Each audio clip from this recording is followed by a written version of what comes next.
दोस्तों ਅੱਜ मैं बहुत दिनों बाद ਤੁਹਾਡੇ ਸਾਹਮਣੇ एक वीडियो लेके आया हाँ।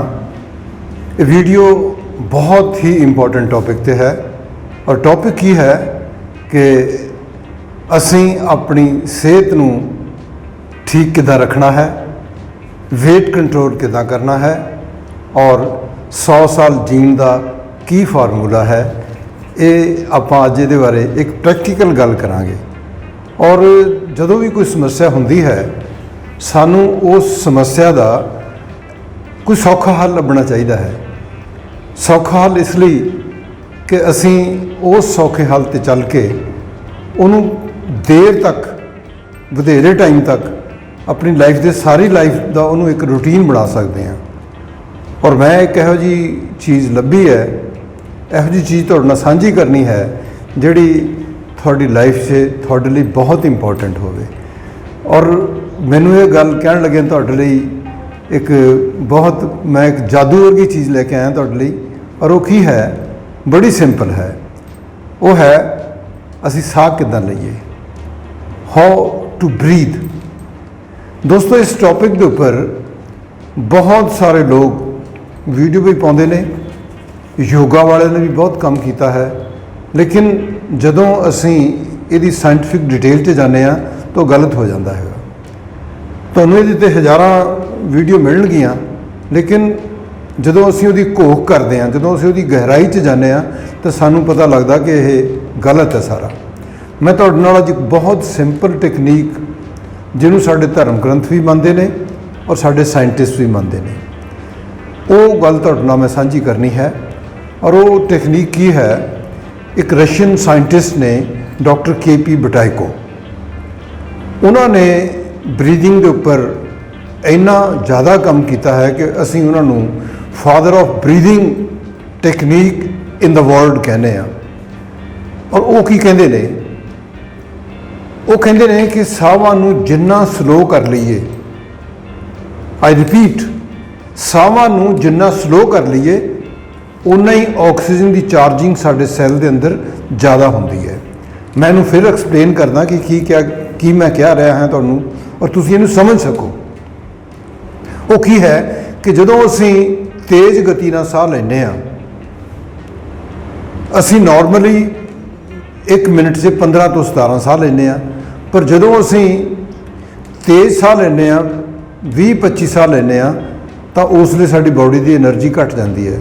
जदों असी सिमरन करते हैं असी स्लो साह लैंदे हां, साडी बॉडी की एनर्जी वध जाती है। और इस एनर्जी वधन तो और घटन तो अगलियां जिहड़ियां गल्लां ने कि साड़ियाँ बीमारियां भी वधदियां घटदियां ने, इस तरह ही साड़ी हैल्थ भी इस तरह ही वधदी घटदी है। इस प्रपोर्शन च साड़ी लाइफ भी वधदी घटदी है। जे असी तेज़ साह लवांगे, बहुत तेज़ साह लवांगे तो असी 50 साल तो वध जी नहीं सकते, और जे असी स्लो साह लैंदे हां तो साड़ी उम्र वधदी जाती है। किस तरह वधदी है, एक की चीज़ है, ये बारे आपां गल करनी है। और ये बारे धर्म ग्रंथ भी यही गल करते हैं कि श्वास श्वास सिमरो गोबिंद, सांस सांस रोम रोम तो सतगुर ध्याइए, सांसों की माला से सिमरूं मैं तेरा नाम। ये गल आम कही जाती है, लेकिन हुंदा की है कि जदों असी स्लो साह लैंदे हां तां उहदे नाल साडी ऑक्सीजन की जिहड़ी चार्जिंग है सैल के अंदर वो वधदी है। किस तरह वधदी है इहनूं आपां डिस्कस करना है, फिर इहनूं अपने जीवन च असीं प्रैक्टिकल करना है। इहदा जदों असी स्लो ब्रीदिंग करते हाँ तो की हुंदा है, असी ऑक्सीजन जिहड़ी अंदर लैंदे हाँ उहदे विचों असी करीब जे साडा ब्रीदिंग रेट घट के 2-3 ते आ जाए तो असी मोर दैन 90% जिहड़ी ऑक्सीजन अंदर लई सी उहनूं असी कंज्यूम कर लैंदे हाँ, उहनूं बॉडी यूज़ कर लैंदी है। तो जदों उहनूं ज़्यादा बॉडी यूज़ करती है तो साडे बॉडी अंदर जिहड़े टॉक्सिन हुंदे ने वो बर्न हो जाते हैं, और टॉक्सिन बर्न होने तो बाद बॉडी जिहड़ी है वो ज़्यादा एनर्जी प्रोड्यूस करती है। ज़्यादा एनर्जी प्रोड्यूस करके असी थोड़ा खा के भी सानू ज़्यादा एनर्जी मिल जाती है, असी घट खाने उहदे नाल। एक्शन एंड रिएक्शन है हर चीज़ दे। और जदों असी घट खाने साडा वेट कंट्रोल रहिंदा, साडे रोग मुकदे ने। डॉक्टर ऑटो वारबर्ग एक नोबल लॉरेट साइंटिस्ट होए, उन्होंने 31 च नोबल प्राइज़ मिलिया। तो उन्होंने कहा सी कि major cause of cancer and other diseases in the human body are due to the cell hypoxia। उन्होंने 44 च भी नोबल प्राइज़ मिलना सी, ਰਿਕਮੈਂਡ ਹੋ ਗਿਆ ਸੀ, ਲੇਕਿਨ ਉਹ ਜੂਸ ਸੀਗੇ ਔਰ ਹਿਟਲਰ ਨੇ ਉਹਨਾਂ ਨੂੰ 44 ਦੇ ਵਿੱਚ ਨੋਬਲ ਪ੍ਰਾਈਜ਼ ਲੈਣ ਨਹੀਂ ਦਿੱਤਾ। ਔਰ ਜੋ ਉਹ ਕਹਿ ਕੀ ਰਹੇ ਨੇ, ਉਹ ਕਹਿ ਰਹੇ ਨੇ ਕਿ ਜੇ ਸੈੱਲ ਦੇ ਅੰਦਰ ਆਕਸੀਜਨ ਘਟ ਜਾਏ, ਸੈੱਲ ਹਾਈਪੋਕਸੀਆ ਹੁੰਦਾ ਹੈ ਆਕਸੀਜਨ ਦੀ ਘਾਟ ਹੋਣੀ, ਜੇ ਸੈੱਲ ਦੇ ਅੰਦਰ ਆਕਸੀਜਨ ਘਟ ਜਾਏ ਤਾਂ ਸਾਨੂੰ ਕੈਂਸਰ ਤੇ ਦੂਜੀਆਂ ਬਿਮਾਰੀਆਂ ਹੁੰਦੀਆਂ ਨੇ। ਇਸੇ ਤਰ੍ਹਾਂ ਹੀ ਡਾਕਟਰ KP ਬਿਟਾਈਕੋ ਤੋਂ ਬਾਅਦ ਇੱਕ ਸਾਇੰਟਿਸਟ ਆਇਆ ਡਾਕਟਰ ਵੈਰੀਗੋ, ਰਸ਼ੀਆ ਦਾ, 1906 'ਚ ਆਇਆ। ਉਹਨੇ ਵੀ ਕਿਹਾ ਕਿ ਜੇ ਸੈੱਲ ਦੇ ਅੰਦਰ ਆਕਸੀਜਨ ਘਟੇ ਤਾਂ ਅਸੀਂ ਹੈਲਦੀ ਨਹੀਂ ਰਹਿ ਸਕਦੇ। 2019 ਦੇ ਵਿੱਚ ਜਿਹੜੇ 3 ਸਾਇੰਟਿਸਟ ਜਿਨ੍ਹਾਂ ਨੂੰ ਨੋਬਲ ਪ੍ਰਾਈਜ਼ ਮਿਲਿਆ ਉਹ ਸੀ ਡਾਕਟਰ ਗ੍ਰੈਗ, ਡਾਕਟਰ ਵਿਲੀਅਮ ਤੇ ਡਾਕਟਰ ਪੀਟਰ। ਇਹਨਾਂ ਨੇ ਤਿੰਨਾਂ ਨੇ ਫਿਜ਼ੀਓਲੋਜੀ ਦਾ, ਮੈਡੀਸਨ ਦਾ ਨੋਬਲ ਪ੍ਰਾਈਜ਼ ਸ਼ੇਅਰ ਕੀਤਾ। ਇਹਨਾਂ ਤਿੰਨਾਂ ਨੂੰ ਵੀ ਆਕਸੀਜਨ ਦੀ ਰਿਸਰਚ ਦੇ ਉੱਪਰ ਹੀ ਨੋਬਲ ਪ੍ਰਾਈਜ਼ ਮਿਲਿਆ। ਪਰ ਦੁੱਖ ਦੀ ਗੱਲ ਕੀ ਹੈ ਕਿ ਜਿਹੜੀ ਇਹ ਨੋਬਲ ਪ੍ਰਾਈਜ਼ ਸਾਇੰਟਿਸਟ ਜਾਂ ਜਿਹੜੇ ਦੂਸਰੇ ਵੱਡੇ ਸਾਇੰਟਿਸਟ ਨੇ, ਜਦੋਂ ਉਹ ਕੋਈ ਗੱਲ ਕਹਿੰਦੇ ਨੇ ਉਹ ਗੱਲ ਲੋਕਾਂ ਤੱਕ ਨਾ ਪਹੁੰਚ ਕੇ ਉਹ ਲਾਇਬ੍ਰੇਰੀ ਦੇ ਵਿੱਚ ਡੰਪ ਰਹਿ ਜਾਂਦੀ ਹੈ। ਔਰ ਜਦੋਂ ਉਹ ਗੱਲ ਲੋਕਾਂ 'ਚ ਨਹੀਂ ਆਈ, ਲੋਕਾਂ ਨੇ ਪ੍ਰੈਕਟੀਕਲੀ ਯੂਜ਼ ਨਹੀਂ ਕੀਤੀ। ਇਹ ਸੇਮ ਉਸੇ ਤਰ੍ਹਾਂ ਹੀ ਜਿੱਦਾਂ ਸਾਡੇ ਗੀਤਾ, ਗੁਰੂ ਗ੍ਰੰਥ ਸਾਹਿਬ, ਸਾਡੇ ਵੇਦ ਬੜੀਆਂ ਇੰਪੋਰਟੈਂਟ ਗੱਲਾਂ ਕਹਿ ਗਏ, ਲੇਕਿਨ ਸਾਡੇ ਪ੍ਰਚਾਰਕਾਂ ਨੇ ਉਹ ਸਾਡੇ ਤੱਕ ਨਹੀਂ ਪਹੁੰਚਾਈਆਂ। ਜੋ ਨਾਨਕ, ਕਬੀਰ, ਫਰੀਦ ਔਰ ਜੋ ਰਿਸ਼ੀ ਪਤੰਜਲੀ ਸਾਨੂੰ ਕਹਿ ਗਏ ਉਹ ਸਾਡੇ ਤੱਕ ਪਹੁੰਚੀਆਂ ਨਹੀਂ, ਤੇ ਜੇ ਪਹੁੰਚੀਆਂ ਤਾਂ ਉਹ ਗਲਤ ਐਂਗਲ ਤੋਂ ਪਹੁੰਚੀਆਂ ਔਰ ਉਹਦਾ ਮਾਨਵਤਾ ਨੂੰ ਕੋਈ ਫਾਇਦਾ ਨਹੀਂ ਹੋਇਆ। ਇਸੇ ਤਰ੍ਹਾਂ ਹੀ ਜਿਹੜੇ ਨੋਬਲ ਲਾਰਡ ਸਾਇੰਟਿਸਟ ਜਿਹੜੀਆਂ ਗੱਲਾਂ ਕਹਿ ਗਏ ਉਹ ਕਹਿ ਤਾਂ ਗਏ, ਉਹ ਸਾਡੇ ਤੱਕ ਨਹੀਂ ਪਹੁੰਚੀਆਂ। ਦੁਨੀਆ ਦੇ ਇੱਕ ਬਹੁਤ ਵੱਡੇ ਸਾਇੰਟਿਸਟ ਹੋਏ ਨੇ ਡਾਕਟਰ AC ਗਾਈਟਨ। ਉਹਨਾਂ ਦੀ ਜਿਹੜੀ ਬੁੱਕ ਹੈ ਅਨਾਟਮੀ ਐਂਡ ਫਿਜ਼ੀਓਲੋਜੀ ਦੀ, ਉਸ ਬੁੱਕ ਨੂੰ ਅਸੀਂ ਬਾਈਬਲ ਆਫ ਮੈਡੀਕਲ ਸਾਇੰਸ ਕਹਿੰਦੇ ਹਾਂ। ਔਰ ਉਹ ਬੁੱਕ ਅਰਾਊਂਡ ਦਾ ਗਲੋਬ ਹਰ ਮੈਡੀਕਲ ਸਟੂਡੈਂਟ ਨੂੰ ਉਹ ਬੁੱਕ ਪੜ੍ਹਨੀ ਪੈਂਦੀ ਹੈ। ਉਸ ਬੁੱਕ 'ਚ ਉਹ ਕੀ ਕਹਿ ਰਹੇ ਨੇ, ਕਹਿੰਦੇ ਨੇ all the pains, suffering and diseases in the human body are caused due to the deficiency of oxygen. ਹੁਣ ਆਪਾਂ ਜਿਹੜੀ ਹੁਣ ਤੱਕ ਗੱਲ ਕੀਤੀ ਹੈ ਇਹਦੇ 'ਚ ਆਪਾਂ ਇਹੀ ਡਿਸਕਸ ਕੀਤਾ ਕਿ ਸਾਰੇ ਧਰਮ ਗ੍ਰੰਥ ਵੀ ਇਹੀ ਕਹਿ ਰਹੇ ਨੇ ਔਰ ਸਾਰੇ ਜਿਹੜੇ ਸਾਡੇ ਸਾਇੰਟਿਸਟ ਨੇ ਉਹ ਵੀ ਇਹੀ ਕਹਿ ਰਹੇ ਨੇ, ਕਿਉਂਕਿ ਸਾਇੰਟਿਸਟ ਔਰ ਸੰਤਾਂ 'ਚ ਕੋਈ ਫਰਕ ਨਹੀਂ ਹੁੰਦਾ। ਇਹ ਸਾਰੇ ਜਿਹੜੇ ਨੇ ਇਹ ਮਾਨਵਤਾ ਦੇ ਭਲੇ ਲਈ ਗੱਲਾਂ ਕਰਦੇ ਨੇ, ਉਹਦੇ ਭਲੇ ਲਈ ਕੰਮ ਕਰਦੇ ਨੇ, ਲੇਕਿਨ ਉਹ ਮਾਨਵ ਕੋਲੇ ਉਹ ਗੱਲਾਂ ਨਹੀਂ ਪਹੁੰਚਦੀਆਂ। ਅਸੀਂ ਤੋਤਾ ਰਿਟਰਨ ਕਰੀ ਜਾਂਦੇ ਹਾਂ, ਜਿਵੇਂ ਤੋਤੇ ਰਿਟਰਨ ਕਰਦੇ ਨੇ। ਤੋਤੇ ਨੂੰ ਰਿਟਰਨ ਦਾ ਇੱਕ ਛੋਟੀ ਜਿਹੀ ਕਹਾਣੀ ਹੈ, ਮੈਂ ਤੁਹਾਡੇ ਨਾਲ ਉਹ ਵੀ ਸ਼ੇਅਰ ਕਰ ਲਵਾਂ ਕਿ ਤੋਤੇ ਜਿਹੜੇ ਸੀ ਉਹਨਾਂ ਨੂੰ ਸ਼ਿਕਾਰੀ ਆਉਂਦਾ ਸੀ ਤੇ ਫੜ ਕੇ ਲੈ ਜਾਂਦਾ ਸੀਗਾ। ਤੇ ਤੋਤਾ ਰਿਟਰਨ ਕੀ ਹੋਇਆ ਕਿ ਇੱਕ ਵਾਰੀ ਤੋਤਿਆਂ ਨੇ ਵਰਲਡ ਕਾਨਫਰੰਸ ਕੀਤੀ। ਉਹਦੇ 'ਚ ਵਰਲਡ ਕਾਨਫਰੰਸ 'ਚ ਉਹਨੇ ਤੋਤਿਆਂ ਨੇ ਕਿਹਾ ਵੀ ਅਸੀਂ ਕੋਈ ਇਹੋ ਜਿਹਾ ਫਾਰਮੂਲਾ ਲੱਭੀਏ ਕਿ ਸਾਨੂੰ ਸ਼ਿਕਾਰੀ ਆਵੇ ਤੇ ਫੜ ਕੇ ਨਾ ਲੈ ਜਾਵੇ। ਉਹ ਤੋਤਿਆਂ ਨੇ ਜਦੋਂ ਜਿਹੜੇ ਸੀਨੀਅਰ ਤੋਤੇ ਸੀ ਉਹਨਾਂ ਨੇ ਉਹ ਫਾਰਮੂਲਾ ਆਜ਼ਾਦ ਕਰ ਲਿਆ ਤੇ ਉਹ ਫਾਰਮੂਲਾ ਲਿਖ ਕੇ ਤੋਤਿਆਂ ਨੂੰ ਦੇ ਦਿੱਤਾ। ਜਿਵੇਂ ਸਾਡੇ ਗੁਰੂਆਂ ਨੇ, ਸਾਡੇ ਨੋਬਲ ਲਾਰਡ ਸਾਇੰਟਿਸਟਾਂ ਨੇ ਸਾਡੇ ਲਈ ਕੁਝ ਸਾਨੂੰ ਫਾਰਮੂਲੇ ਦਿੱਤੇ, ਇਸੇ ਤਰ੍ਹਾਂ ਤੋਤਿਆਂ ਦੇ ਗੁਰੂਆਂ ਨੇ, ਸੀਨੀਅਰ ਤੋਤਿਆਂ ਨੇ, ਤੋਤਿਆਂ ਦੀ ਜਿਹੜੀ ਵਰਲਡ ਦੀ ਜਿਹੜੀ ਇੱਕ ਕਾਨਫਰੰਸ ਹੋਈ ਉਹਦੀ ਜਿਹੜੀ ਕਮੇਟੀ ਬਣੀ ਸੀਨੀਅਰ, ਉਹਨੇ ਇੱਕ ਫਾਰਮੂਲਾ ਬਣਾਇਆ ਔਰ ਫਾਰਮੂਲਾ ਕਾਗਜ਼ 'ਤੇ ਲਿਖ ਕੇ ਹਰੇਕ ਤੋਤੇ ਨੂੰ ਦੇ ਦਿੱਤਾ। ਉਹ ਫਾਰਮੂਲਾ ਕੀ ਸੀ ਕਿ ਸ਼ਿਕਾਰੀ ਆਵੇਗਾ, ਦਾਣਾ ਪਾਵੇਗਾ, ਤੁਸੀਂ ਉਸ ਦਾਣੇ ਨੂੰ ਚੁਗਣ ਨਹੀਂ ਜਾਣਾ, ਕਹਿੰਦੇ ਬਚਿਓ, ਉਹ ਤੁਹਾਨੂੰ ਫੜ ਕੇ ਲੈ ਜਾਵੇਗਾ। ਸ਼ਿਕਾਰੀ ਆਵੇਗਾ, ਦਾਣਾ ਪਾਵੇਗਾ, ਬਚਿਓ, ਜਾਲ 'ਚ ਨਾ ਫਸਿਓ, ਤੁਹਾਨੂੰ ਫੜ ਕੇ ਲੈ ਜਾਵੇਗਾ। ਹੁਣ ਉਹ ਜਿਹੜੇ ਤੋਤੇ ਸੀ ਉਹ ਤੋਤੇ ਇਸ ਫਾਰਮੂਲੇ ਨੂੰ ਰਟਣ ਲੱਗ ਗਏ, ਫਾਰਮੂਲਾ ਪੜ੍ਹੀ ਜਾਣ ਉਹ, ਔਰ ਜਿੱਥੇ ਸ਼ਿਕਾਰੀ ਨੇ ਜਾਲ ਵਿਛਾਇਆ ਸੀ, ਜਿੱਥੇ ਦਾਣਾ ਪਾਇਆ ਸੀ, ਉੱਧਰ ਨੂੰ ਤੁਰੇ ਵੀ ਜਾਂਦੇ ਸੀ। ਉਹ ਲਗਾਤਾਰ ਤੁਰੇ ਵੀ ਜਾਣ ਤੇ ਨਾਲ ਇਹ ਮੰਤਰ ਵੀ ਗਾਈ ਜਾਣ ਕਿ ਸ਼ਿਕਾਰੀ ਆਵੇਗਾ, ਜਾਲ ਵਿਛਾਵੇਗਾ, ਦਾਣਾ ਪਾਵੇਗਾ, ਬਚਿਓ, ਤੁਹਾਨੂੰ ਫੜ ਕੇ ਲੈ ਜਾਵੇਗਾ। ਇਹ ਗਾਣਾ ਵੀ ਗਾਉਂਦੇ ਰਹੇ ਉਹ, ਤੇ ਜਾ ਕੇ ਸਾਰੇ ਜਾਲ 'ਚ ਫਸ ਗਏ। ਇਨ ਦਾ ਸੇਮ ਵੇ ਸਾਡੀ ਸਾਰੀ ਹਿਊਮੈਨਿਟੀ ਇਸ ਜਾਲ 'ਚ ਫਸੀ ਹੋਈ ਹੈ। ਅਸੀਂ ਇੱਕ ਸਿੰਪਲ ਜਿਹੜੀ ਗੱਲ ਹੈ ਕਿ ਪ੍ਰੋਪਰ ਬਰੀਦਿੰਗ ਨਹੀਂ ਕਰਦੇ। ਜੇ ਅਸੀਂ ਪ੍ਰੋਪਰ ਬਰੀਦਿੰਗ ਕਰੀਏ ਅਸੀਂ 100 ਸਾਲ ਜੀ ਸਕਦੇ ਹਾਂ। ਜੇ ਅਸੀਂ ਪ੍ਰੋਪਰ ਬਰੀਦਿੰਗ ਕਰੀਏ ਅਸੀਂ ਆਪਣੇ ਵੇਟ ਨੂੰ ਕੰਟਰੋਲ ਕਰ ਸਕਦੇ ਹਾਂ। ਜੇ ਅਸੀਂ ਪ੍ਰੋਪਰ ਬਰੀਦਿੰਗ ਕਰੀਏ ਅਸੀਂ ਆਪਣੀਆਂ ਸਾਰੀਆਂ ਬਿਮਾਰੀਆਂ ਨੂੰ ਅਸੀਂ ਕੰਟਰੋਲ ਕਰ ਸਕਦੇ ਹਾਂ, ਔਰ ਜਿਹੜੀਆਂ ਕੋਈ ਬਿਮਾਰੀਆਂ ਹੈਗੀਆਂ ਉਹ ਠੀਕ ਵੀ ਹੋ ਸਕਦੀਆਂ ਨੇ। ਲੇਕਿਨ ਦੁੱਖ ਦੀ ਗੱਲ ਹੈ ਕਿ ਉਹ ਬਰੀਦਿੰਗ ਅਸੀਂ ਕਰਦੇ ਨਹੀਂ। ਹੁਣ ਹੈ ਕੀ ਹੈ, ਦੇਖੋ ਬੇਸਿਕਲੀ ਕੀ ਪ੍ਰੋਬਲਮ ਆਉਂਦੀ ਹੈ ਕਿ ਜਦੋਂ ਅਸੀਂ ਤੇਜ਼ ਸਾਹ ਲੈਂਦੇ ਹਾਂ ਤਾਂ ਤੇਜ਼ ਸਾਹ ਨਾਲ ਕੀ ਹੁੰਦਾ ਹੈ ਕਿ ਅਸੀਂ ਸਾਹ ਜਿਹੜਾ ਅੰਦਰ ਲਿਆ ਸੀ ਜਿੰਨਾ उस तेज़ गति ਦੇ ਵਿੱਚ ਅਸੀਂ ਉਹਦੇ ਵਿੱਚੋਂ ਕੇਵਲ ਤੇ ਕੇਵਲ ਅਸੀਂ ਨਾਰਮਲੀ 25% ਯੂਜ਼ ਕਰਦੇ ਹਾਂ, ਤੇ ਜਦੋਂ ਅਸੀਂ ਤੇਜ਼ ਸਾਹ ਲੈਂਦੇ ਹਾਂ, ਜੇ ਅਸੀਂ 35-40 ਸਾਹ ਲੈਂਦੇ ਹਾਂ 1 ਮਿੰਟ ਦੇ, ਤਾਂ ਉਦੋਂ ਅਸੀਂ ਜਿਹੜਾ ਅੰਦਰ ਆਕਸੀਜਨ ਅਸੀਂ ਲਈ ਸੀਗੀ ਉਹਦੇ ਵਿੱਚੋਂ ਅਸੀਂ ਕੇਵਲ 5% ਆਕਸੀਜਨ ਯੂਜ਼ ਕਰਦੇ ਹਾਂ, ਤੇ ਬਾਕੀ ਅਸੀਂ ਉਹਨੂੰ ਐਗਜ਼ੇਲ ਕਰ ਦਿੰਦੇ ਹਾਂ, ਬਾਹਰ ਕੱਢ ਦਿੰਦੇ ਹਾਂ। ਜਿਵੇਂ ਕਿ ਮੈਂ ਹੁਣੇ ਤੁਹਾਨੂੰ ਦੱਸ ਕੇ ਦੱਸਿਆ ਨੋਬਲ ਲਾਰੇਟ ਸਾਇੰਟਿਸਟ ਦੇ ਫਾਰਮੂਲੇ ਜਿਹੜੇ ਕਿ ਸਾਨੂੰ ਸ਼ੁਰੂ ਤੋਂ ਸਾਨੂੰ ਦੱਸੇ ਹੋਏ ਨੇ। ਇਹਦੇ 'ਚ ਇੱਕ ਮੈਂ ਨਾਮ ਹੋਰ ਐਡ ਕਰ ਦਿਆਂ, ਡਾਕਟਰ ਕ੍ਰਿਸਚਨ ਬੋਹਰ ਜਿਹੜੇ ਕਿ ਸਵੀਡਿਸ਼ ਸਾਇੰਟਿਸਟ ਸੀ।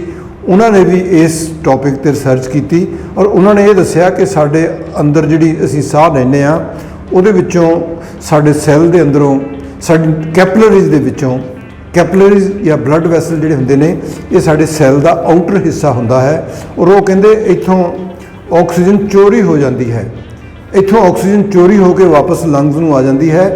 ਉੱਥੋਂ ਆਕਸੀਜਨ ਜਾਣੀ ਚਾਹੀਦੀ ਸੀ ਸੈੱਲ ਦੇ ਅੰਦਰ, ਲੇਕਿਨ ਉਹ ਸੈੱਲ ਦੇ ਅੰਦਰ ਐਂਟਰ ਨਾ ਕਰਕੇ ਉੱਥੋਂ ਉਹ ਆਕਸੀਜਨ ਵਾਪਸ ਲੰਗਸ 'ਚ ਆ ਜਾਂਦੀ ਹੈ, ਤੇ ਜਿੱਥੋਂ ਅਸੀਂ ਉਹਨੂੰ ਐਗਜ਼ੇਲ ਕਰ ਦਿੰਦੇ ਹਾਂ। ਇਹ ਡਾਕਟਰ ਕ੍ਰਿਸਚਨ ਬੋਹਰ ਨੇ ਕਿਹਾ। ਕ੍ਰਿਸਚਨ ਬੋਹਰ ਇੱਕ ਦੁਨੀਆ ਦੇ ਬਹੁਤ ਵੱਡੇ ਵਿਗਿਆਨਿਕ ਹੋਏ ਨੇ। ਉਹਨਾਂ ਦਾ ਬੇਟਾ ਅੱਗੇ ਨੀਲ ਬੋਹਰ, ਉਹ ਵੀ ਨੋਬਲ ਲਾਰੇਟ ਹੈ। ਅੱਗੇ ਉਹਨਾਂ ਦਾ ਪੋਤਾ ਜਿਹੜਾ ਹੈ ਏਜ ਬੋਹਰ, ਉਹ ਵੀ ਨੋਬਲ ਲਾਰੇਟ ਹੈ। ਸੋ ਵਰਲਡ ਕਲਾਸ ਸਾਇੰਟਿਸਟ ਕਿੰਨੇ ਹੀ ਨੇ, ਮੈਂ ਜੇ ਇਹਨਾਂ ਦੇ ਗਿਣਤੀ ਕਰਨ ਲੱਗਾ ਤਾਂ ਘੱਟੋ ਘੱਟ 20-22 ਵਾਰੀ ਤਾਂ ਨੋਬਲ ਲਾਰੇਟ ਜਿਹੜੇ ਸਾਇੰਟਿਸਟ ਨੋਬਲ ਪ੍ਰਾਈਜ਼ ਜਿਹੜਾ ਹੈ ਉਹ ਆਕਸੀਜਨ ਦੀ ਰਿਸਰਚ 'ਤੇ ਮਿਲਿਆ। ਪਰ ਦੁੱਖ ਫਿਰ ਮੈਂ ਪਹਿਲਾਂ ਹੀ ਸ਼ੇਅਰ ਕਰਨ ਲੱਗਾ ਤੁਹਾਡੇ ਨਾਲ ਕਿ ਦੁੱਖ ਇਹ ਹੈ ਕਿ ਅਸੀਂ ਉਹਨੂੰ ਯੂਜ਼ ਨਹੀਂ ਕਰਦੇ ਉਸ ਗਿਆਨ ਨੂੰ, ਔਰ ਅਸੀਂ ਸੜਕਾਂ 'ਤੇ ਲੰਗਰ ਵੀ ਲਾ ਦਿੰਦੇ ਹਾਂ, ਅਸੀਂ ਹੋਰ ਸਾਰਾ ਕੁਝ ਕਰੀ ਜਾਂਦੇ ਹਾਂ, ਅਸੀਂ ਗੁਰਦੁਆਰੇ ਮੰਦਿਰ ਜਾ ਕੇ ਮਸਜਿਦ ਜਾ ਕੇ ਅਸੀਂ ਹੋਰ ਸਾਰਾ ਕੁਝ ਕਰਦੇ ਹਾਂ, ਲੇਕਿਨ ਜਿਹੜਾ ਉੱਥੇ ਜਿਹੜਾ ਗਿਆਨ ਹੈ ਉਸ ਗਿਆਨ ਨੂੰ ਅਸੀਂ ਵਰਤਦੇ ਨਹੀਂ ਪ੍ਰੈਕਟੀਕਲੀ। ਜੇ ਅਸੀਂ ਉਹਨੂੰ ਵਰਤੀਏ ਉਸ ਗਿਆਨ ਨੂੰ ਤਾਂ ਸਾਡੇ ਦੁੱਖ ਦੂਰ ਹੋ ਸਕਦੇ ਨੇ। ਹੁਣ ਸਵਾਲ ਇਹ ਪੈਦਾ ਹੁੰਦਾ ਕਿ ਅਸੀਂ ਉਸ ਗਿਆਨ ਨੂੰ ਵਰਤਣਾ ਕਿੱਦਾਂ ਹੈ। ਉਹਦੇ ਲਈ ਬਹੁਤ ਹੀ ਸਿੰਪਲ ਮੈਂ ਤੁਹਾਡੇ ਨਾਲ ਇੱਕ ਗੱਲ ਸਾਂਝੀ ਕਰਨੀ ਹੈ ਕਿ ਤੁਸੀਂ ਆਪਣੀ ਬਰੀਦਿੰਗ ਨੂੰ ਸਲੋ ਕਰ ਲਓ। ਹੁਣ ਬਰੀਦਿੰਗ ਸਲੋ ਕਰਨ ਦੇ ਲਈ ਸਾਡੇ ਕੋਲੇ ਹੋਰ ਕੋਈ ਤਰੀਕਾ ਨਹੀਂ, ਸਾਨੂੰ ਇੱਕ ਆਦਤ ਪੈ ਜਾਂਦੀ ਹੈ ਜਨਮ ਤੋਂ ਲੈ ਕੇ ਅਸੀਂ ਹੁਣ ਤੱਕ। ਜੇ ਅਸੀਂ 50 ਸਾਲ ਦੇ ਹਾਂ, 60 ਸਾਲ ਦੇ ਹਾਂ, 70 ਸਾਲ ਦੇ ਹਾਂ, ਤਾਂ ਅਸੀਂ ਇੱਕ ਸਾਨੂੰ ਹੈਬਿਟ ਸਾਡੀ ਹੋ ਚੁੱਕੀ ਹੈ। ਉਹ ਹੈਬਿਟ ਕੀ ਹੈ? ਅਸੀਂ ਜਿਹੜੀ ਸਾਹ ਲੈਣ ਦੀ ਸਾਡੀ ਜਿਹੜੀ ਟੈਕਨੀਕ ਹੈ, ਜੋ ਸਾਡਾ ਰੂਟੀਨ ਹੈ, ਜੋ ਸਾਡਾ ਰਿਦਮ ਹੈ, ਉਹ ਕਾਫੀ ਜ਼ਿਆਦਾ ਹੋ ਚੁੱਕਾ ਹੈ। ਅਸੀਂ ਉਹਨੂੰ ਬ੍ਰੇਕ ਕਰਨਾ ਹੈ। ਉਸ ਰਿਦਮ ਨੂੰ ਬ੍ਰੇਕ ਕਰਨ ਲਈ ਸਾਨੂੰ ਕੁਛ ਨਾ ਕੁਛ ਓਬਸਟੈਕਲ ਖੜੀਆਂ ਕਰਨੀਆਂ ਪੈਣਗੀਆਂ, ਜਾਂ ਸਾਨੂੰ ਕੋਈ ਡੈਟਰੈਂਟ ਕ੍ਰੀਏਟ ਕਰਨਾ ਪਏਗਾ। ਉਹ ਡੈਟਰੈਂਟ ਕੀ ਹੋ ਸਕਦਾ ਹੈ? What is the possibility of deterrent? ਉਹ ਡੈਟਰੈਂਟ ਜਿਹੜਾ ਹੈ ਅਸੀਂ ਆਪਣੇ ਸਾਹ ਨੂੰ ਕਿਸੇ ਨਾਮ ਦੇ ਨਾਲ ਜੋੜ ਲਈਏ। ਉਹ ਨਾਮ ਕੀ ਹੋ ਸਕਦਾ ਹੈ? ਉਹ ਨਾਮ ਵਾਹਿਗੁਰੂ ਹੋ ਸਕਦਾ ਹੈ, ਉਹ ਵਾਹਿਗੁਰੂ ਉਹ ਅਮੀਨ ਹੋ ਸਕਦਾ ਹੈ, ਉਹ ਅੱਲਾਹੂ ਹੋ ਸਕਦਾ ਹੈ, ਉਹ ਓਮ ਹੋ ਸਕਦਾ ਹੈ। ਤੁਸੀਂ ਓਮ ਕਹਿੰਦੇ ਹੋਏ ਸਾਹ ਲਵੋ, ਤੁਸੀਂ ਵਾਹਿਗੁਰੂ ਕਹਿੰਦੇ ਹੋਏ ਸਾਹ ਲਵੋ, ਔਰ ਸਾਹ ਨੂੰ ਸਲੋ ਲੈਂਦੇ ਜਾਓ, ਹੌਲੀ ਹੌਲੀ ਸਾਹ ਲੈਂਦੇ ਜਾਓ, ਤੇ ਵਾਹਿਗੁਰੂ ਵਾਹਿਗੁਰੂ ਕਰਦੇ ਜਾਓ। ਓਮ ਓਮ ਓਮ ਨੂੰ ਰਿਪੀਟ ਕਰਦੇ ਜਾਓ, ਔਰ ਜਿੰਨਾ ਸਲੋ ਹੋ ਸਕੇ ਓਨਾ ਤੁਸੀਂ ਸਲੋ ਸਾਹ ਲਵੋ, ਔਰ ਸਲੋ ਸਾਹ ਲੈਂਦੇ ਹੋਏ ਓਮ ਦਾ ਜਾਪ ਕਰਦੇ ਜਾਓ। ਤਾਂ ਤੁਸੀਂ ਦੇਖੋਗੇ ਕਿ ਤੁਹਾਡੀ ਜਿਹੜੀ ਬਰੀਦਿੰਗ ਰੇਟ ਹੈ ਉਹ ਘਟ ਗਿਆ। ਇਸੇ ਤਰ੍ਹਾਂ ਹੀ ਗੁਰਬਾਣੀ ਦੇ ਅੰਦਰ ਵੀ ਇੱਕ ਸ਼ਲੋਕ ਆਉਂਦਾ ਹੈ ਕਿ ਸੰਤੋ ਮਨ ਪਵਨੇ ਸੁਖ ਬਣਿਆ, ਮਨ ਦੇ ਅੰਦਰ ਪਵਨ ਨਾ ਸੁਖ ਬਣਿਆ। ਇਹ ਗੁਰਬਾਣੀ ਦਾ ਸ਼ਲੋਕ ਹੈ, ਕਬੀਰ ਸਾਹਿਬ ਦਾ ਸ਼ਲੋਕ ਹੈ ਗੁਰਬਾਣੀ 'ਚ। ਉਹ ਕਹਿੰਦੇ ਨੇ ਸੰਤੋ ਮਨ ਪਵਨੇ ਸੁਖ ਬਣਿਆ, ਇੱਕ ਜੋਗ ਨਿਰੰਤਰ ਗਣਿਆ। ਜੋਗ ਕੀ ਗਣਿਆ? ਸ਼ਾਹ ਤੇ ਸ਼ਬਦ ਦਾ ਜਿਹੜਾ ਨਿਰੰਤਰ ਇੱਕ ਸੁਮੇਲ ਬਣਿਆ, ਇੱਕ ਜੋਗ, ਇੱਕ ਜੋੜ ਹੋ ਗਿਆ ਸ਼ਬਦ ਤੇ ਸਾਹ ਦਾ। ਇੱਕ ਜੋਗ ਨਿਰੰਤਰ ਗਣਿਆ, ਗੁਰ ਦਿਖਲਾਈ ਮੋਰੀ।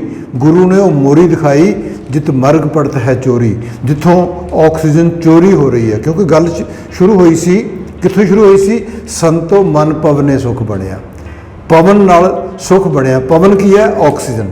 ਤੇ ਉਹ ਅੱਗੇ ਕਹਿੰਦੇ ਗੁਰ ਦਿਖਲਾਈ ਮੋਰੀ ਜਿਤ ਮਰਗ ਪੜਤ ਹੈ ਚੋਰੀ। ਉਹ ਮੋਰੀ ਕਿਹੜੀ ਹੈ? ਜਿਹੜੀ ਡਾਕਟਰ ਕ੍ਰਿਸਚਨ ਬੋਹਰ ਕਹਿ ਰਹੇ ਨੇ ਕਿ ਸਾਡੇ ਕੈਪਲਰੀਜ਼ ਦੇ ਵਿੱਚੋਂ, ਜਿਹਨੂੰ ਅਸੀਂ ਬਲੱਡ ਵੈਸਲ ਵੀ ਕਹਿ ਦਿੰਦੇ ਹਾਂ, ਉੱਥੋਂ ਆਕਸੀਜਨ ਚੋਰੀ ਹੁੰਦੀ ਹੈ। ਉਹ ਮੋਰੀ ਹੈ ਉਹ ਜਿਤ ਮਰਗ ਪੜਤ ਹੈ ਚੋਰੀ। ਫਿਰ ਅੱਗੇ ਉਹ ਕਬੀਰ ਸਾਹਿਬ ਕੀ ਕਹਿ ਰਹੇ ਨੇ ਕਿ ਮੂੰਦ ਲਈਏ ਦਰਵਾਜ਼ੇ ਬਜਿਆਲੇ ਅਨਹਦ ਬਾਜੇ। ਸਾਡੀ ਬਾਡੀ ਦੇ ਅੰਦਰ 9 ਦਰਵਾਜ਼ੇ ਨੇ, ਜਿਹੜੇ ਕਿ 7 ਦਰਵਾਜ਼ੇ ਸਾਡੇ ਗਲ ਤੋਂ ਉੱਪਰ ਨੇ, ਔਰ 2 ਦਰਵਾਜ਼ੇ ਗਲ ਤੋਂ ਥੱਲੇ ਨੇ। ਜਦੋਂ ਅਸੀਂ ਇਹਨਾਂ ਦਰਵਾਜ਼ਿਆਂ ਨੂੰ ਬੰਦ ਕਰਕੇ ਤੇ ਸਿਮਰਨ ਕਰਦੇ ਹਾਂ, ਮੂੰਹ ਲਈਏ ਦਰਵਾਜ਼ੇ, ਤੇ ਜਦੋਂ ਉਹਨੇ ਕਿਹਾ ਨਾ ਕਿ ਸੰਤੋ ਮਨ ਭਵਨੇ ਸੁਖ ਬਣਿਆ, ਇੱਕ ਜੋਗ ਨਿਰੰਤਰ ਗਣਿਆ। ਜਦੋਂ ਅਸੀਂ ਨਿਰੰਤਰ ਲਗਾਤਾਰ ਜੋਗ ਬਣਾਵਾਂਗੇ ਤਾਂ ਫਿਰ ਸਾਡੇ ਜਿਹੜਾ ਜੋਗ ਬਣਨ ਦੇ ਨਾਲ ਕੀ ਹੋਏਗਾ, ਦਰਵਾਜ਼ੇ ਅਸੀਂ ਬੰਦ ਕਰ ਲਾਂਗੇ, ਜੋਗ ਬਣਾਵਾਂਗੇ ਤਾਂ ਫਿਰ ਸਾਡੇ ਅੰਦਰ ਆਕਸੀਜਨ ਜਿਹੜੀ ਹੈ ਉਹਦੀ ਡਿਲੀਵਰੀ ਜ਼ਿਆਦਾ ਹੋਣ ਲੱਗ ਜਾਏਗੀ ਸੈੱਲ ਨੂੰ। ਤੇ ਉਹ ਕਹਿੰਦੇ ਫਿਰ ਇੱਕ ਜੋਗ ਨਿਰੰਤਰ ਬਣਿਆ ਗਣਿਆ, ਗੁਰ ਦਿਖਲਾਈ ਮੋਰੀ ਜਿਤ ਮਰਗ ਪੜਤ ਹੈ ਜੋਰੀ, ਮੂੰਦ ਲਈਏ ਦਰਵਾਜ਼ੇ ਬਜਿਆਲੇ ਅਨਹਦ ਵਾਜੇ। ਅਨਹਦ ਵਾਜੇ ਜਿਹੜੇ ਹੁੰਦੇ ਆ ਉਹ ਇੱਕ ਬਹੁਤ ਹੀ ਆਨੰਦ ਦੀ ਸਟੇਟ ਹੁੰਦੀ ਹੈ। ਅਨਹਦ ਜਿਹੜਾ ਨਾਦ ਹੈ ਉਹ ਵੱਜਣਾ ਸ਼ੁਰੂ ਹੋ ਜਾਂਦਾ ਹੈ।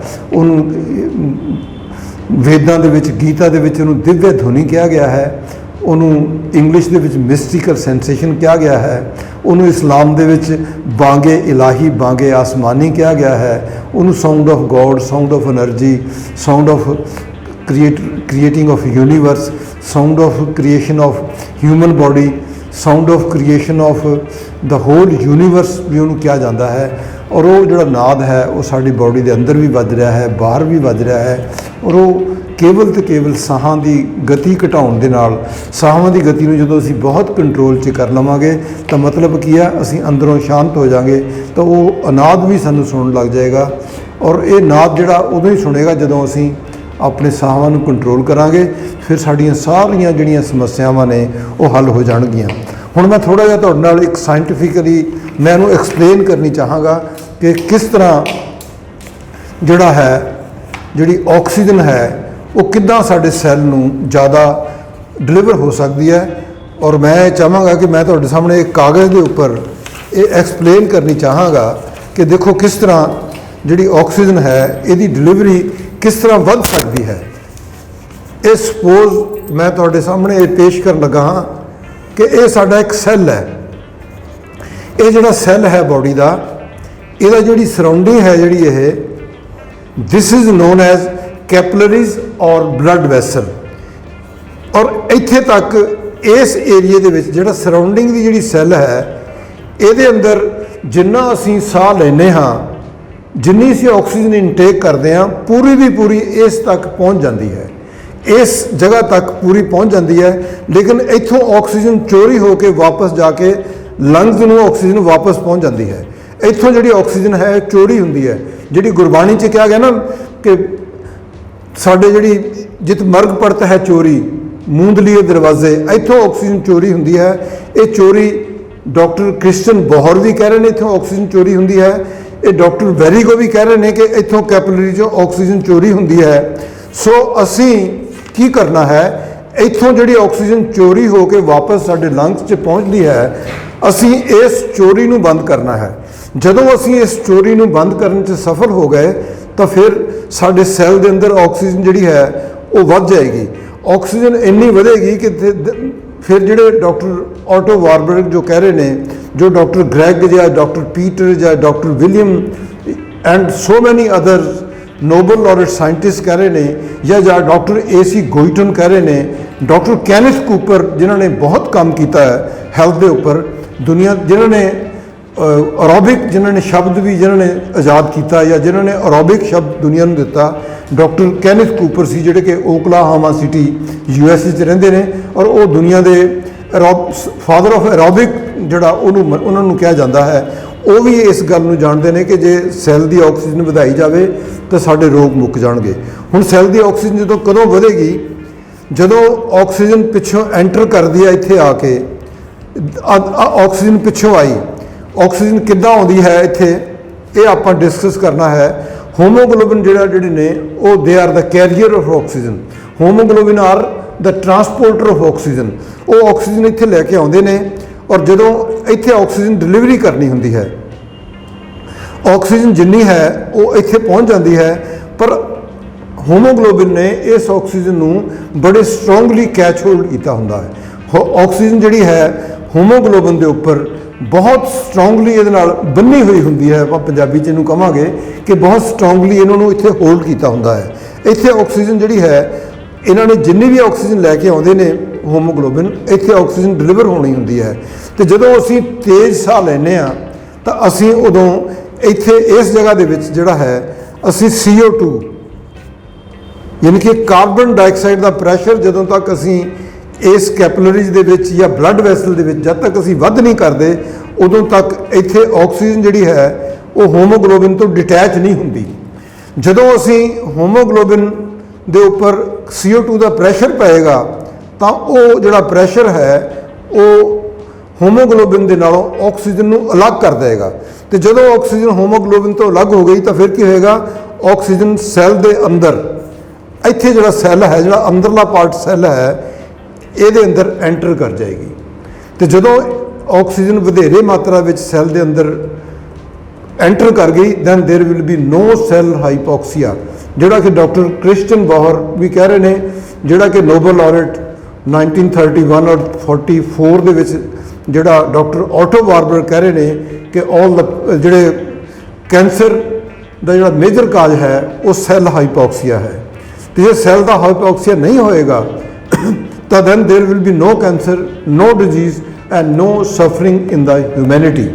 ਇਹ ਗੱਲ ਜਿਹੜੀ ਹੈ ਇਹਨੂੰ ਮੈਂ ਬਹੁਤ ਸਿੰਪਲ ਕਰਕੇ ਤੁਹਾਡੇ ਨਾਲ ਸ਼ੇਅਰ ਕਰਨ ਦੀ ਕੋਸ਼ਿਸ਼ ਕੀਤੀ ਹੈ ਕਿ ਜਦੋਂ ਕੈਪਲਰੀਜ਼ ਜਾਂ ਬਲੱਡ ਵੈਸਲ ਜਿਹਨੂੰ ਅਸੀਂ ਕਹਿੰਦੇ ਹਾਂ ਇਸ ਨੂੰ, ਇੱਥੇ ਅਸੀਂ ਸਿੰਪਲ ਕੀ ਕਰਨਾ ਚਾਹੁੰਦੇ ਹਾਂ, ਮੈਂ ਕੀ ਐਕਸਪਲੇਨ ਕਰ ਰਿਹਾ ਤੁਹਾਨੂੰ ਕਿ ਅਸੀਂ ਇਸ ਕੈਪਲਰੀਜ਼ ਦੇ ਵਿੱਚ ਅਸੀਂ ਕਾਰਬਨ ਡਾਈਆਕਸਾਈਡ ਦਾ ਪ੍ਰੈਸ਼ਰ ਵਧਾਉਣਾ ਹੈ।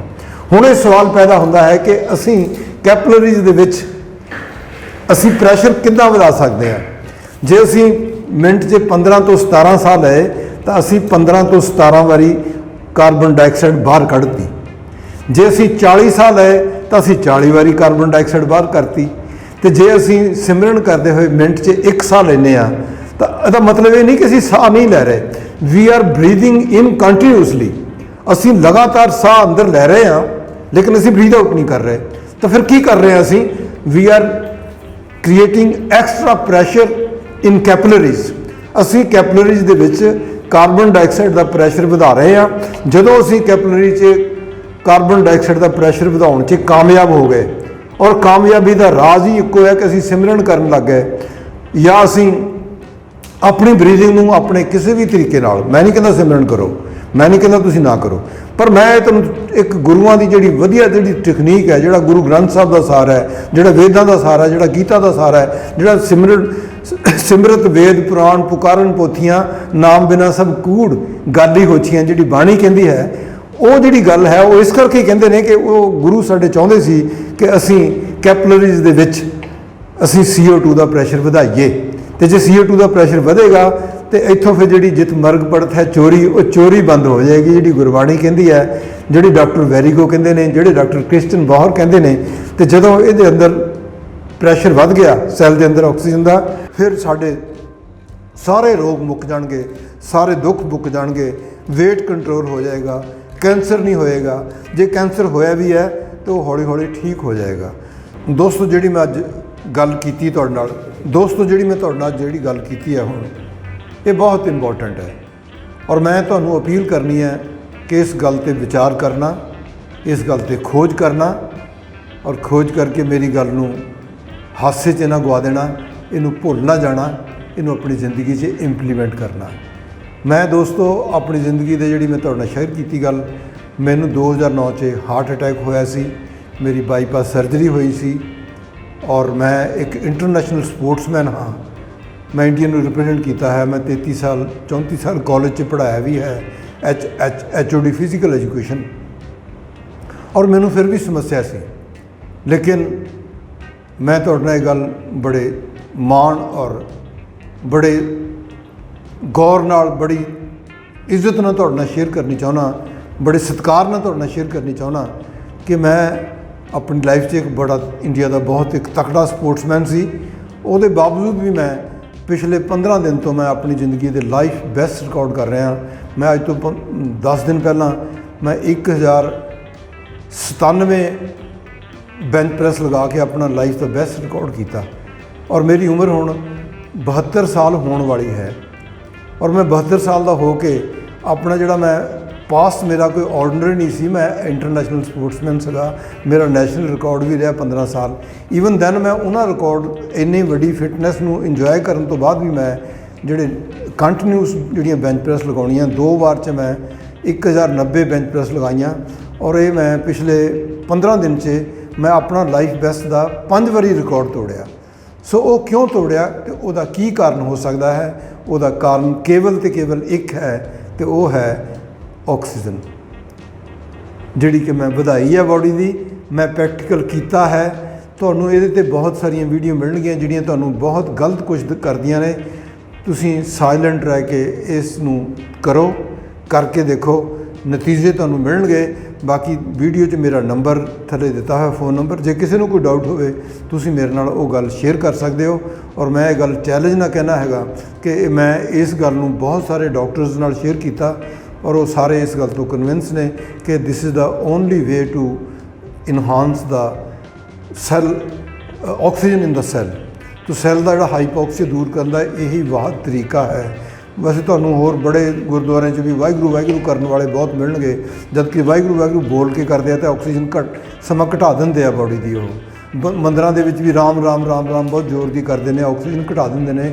ਸੋ ਜਿਹੜਾ ਧਰਮ ਨੂੰ ਮੰਨਣਾ ਹੈ ਉਹ ਜ਼ਰੂਰੀ ਹੈ, ਪਰ ਉਹਦੀ ਸਾਇੰਟੀਫਿਕ ਅਪਰੋਚ ਜਿਹੜੀ ਹੈ ਉਹ ਵੀ ਬਹੁਤ ਜ਼ਰੂਰੀ ਹੈ, ਕਿਉਂਕਿ ਦੁਨੀਆ ਦੇ ਬਹੁਤ ਵੱਡੇ ਸਾਇੰਟਿਸਟ ਜਿਹੜੇ ਹੋਏ ਨੇ ਜਿਨ੍ਹਾਂ ਨੇ ਦੁਨੀਆ ਨੂੰ ਬਹੁਤ ਕੁਝ ਦੱਸਿਆ ਹੈ, ਉਹਨਾਂ ਨੇ ਕਿਹਾ ਸੀਗਾ ਕਿ religion without science is lame and science without religion is lame and religion without science is blind. So ਇਹ ਜਿਹੜੀ ਗੱਲ ਹੈ ਇਹ ਐਲਬਰਟ ਆਈਨਸਟਾਈਨ ਨੇ ਕਹੀ ਸੀਗੀ ਔਰ ਅਸੀਂ ਜਿਹੜਾ ਰਿਲੀਜਨ ਹੈਗਾ ਅਸੀਂ ਉਹਨੂੰ ਬਲਾਈਂਡਲੀ ਫੋਲੋ ਕਰ ਰਹੇ ਹਾਂ। So we should not follow the religion blindly. ਔਰ ਸਾਨੂੰ ਉਸ ਦੁਨੀਆ ਦੇ ਬਹੁਤ ਵੱਡੇ ਵਿਗਿਆਨਿਕ ਦੀ ਜਿਹੜੀ ਗੱਲ ਹੈ ਕਿ we are following the religion blindly, ਸਾਨੂੰ ਰਿਲੀਜਨ ਬਲਾਈਂਡਲੀ ਨਹੀਂ ਫੋਲੋ ਕਰਨਾ ਚਾਹੀਦਾ। ਸਾਨੂੰ ਨਾਮ ਸਿਮਰਨ ਕਰਨਾ ਚਾਹੀਦਾ, ਚੁੱਪ ਰਹਿ ਕੇ ਸਾਹ ਬਾਹਰ ਨਾ ਕੱਢ ਕੇ ਅੱਖਾਂ ਬੰਦ ਕਰਕੇ ਹੌਲੀ ਹੌਲੀ ਬਰੀਥ ਕਰਕੇ ਸਾਹ ਲੈਣਾ ਚਾਹੀਦਾ ਹੈ। ਜਿੱਦਾਂ ਕਿ ਨਾਨਕ ਨੇ ਸਾਨੂੰ ਕਿਹਾ, ਗੁਰੂ ਨਾਨਕ ਸਾਹਿਬ ਵੀ ਇਹੀ ਕਹਿ ਗਏ, ਕਬੀਰ ਵੀ ਇਹੀ ਕਹਿ ਗਏ, ਫਰੀਦ ਵੀ ਇਹੀ ਕਹਿ ਗਏ, ਮੁਹੰਮਦ ਸਾਹਿਬ ਵੀ ਇਹੀ ਕਹਿ ਗਏ, ਕ੍ਰਾਈਸਟ ਵੀ ਸਾਨੂੰ ਇਹੀ ਕਹਿ ਗਏ ਸੀ। ਸੋ ਸਾਨੂੰ ਇਹ ਗੱਲ ਫੋਲੋ ਕਰਕੇ ਆਪਣੀ ਜ਼ਿੰਦਗੀ 'ਚ ਖੁਸ਼ੀਆਂ ਖੇੜਿਆਂ ਦੀ ਬਹਾਰ ਲੈਣੀ ਚਾਹੀਦੀ ਹੈ। ਇੰਨੀਆਂ ਕੁ ਬੇਨਤੀਆਂ ਮੇਰੀਆਂ ਪ੍ਰਵਾਨ ਕਰਨਾ। ਔਰ ਜੈ ਹਿੰਦ, ਜੈ ਭਾਰਤ ਔਰ ਜੈ ਸਾਰਾ ਵਰਲਡ ਕਹਿੰਦਾ ਮੈਂ ਤਾਂ, ਸਾਰੇ ਦੁਨੀਆ 'ਚ ਸੁੱਖ ਸ਼ਾਂਤੀ ਔਰ ਪੀਸ ਹੋਵੇ, ਸਾਰੀ ਦੁਨੀਆ 'ਚ ਕੋਈ ਬਿਮਾਰ ਨਾ ਹੋਵੇ, ਸਾਰੇ ਦੁਨੀਆ 'ਚ ਸਾਰੇ ਲੋਕ ਹੈਲਦੀ ਹੋਣ ਔਰ ਬਿਮਾਰੀਆਂ ਤੋਂ ਬਚ ਕੇ ਰਹਿਣ। ਇੰਨੀਆਂ ਕਿ ਮੇਰੀਆਂ ਇਹ ਜਿਹੜੀ ਵੀਡੀਓ ਹੈ, ਇੰਨੀਆਂ ਕਿ ਇਸ ਵੀਡੀਓ 'ਚ ਮੇਰੀਆਂ ਤੁਹਾਨੂੰ ਬੇਨਤੀਆਂ ਸੀ ਉਹਨੂੰ ਪ੍ਰਵਾਨ ਕਰਿਓ। ਔਰ ਜੈ ਹਿੰਦ।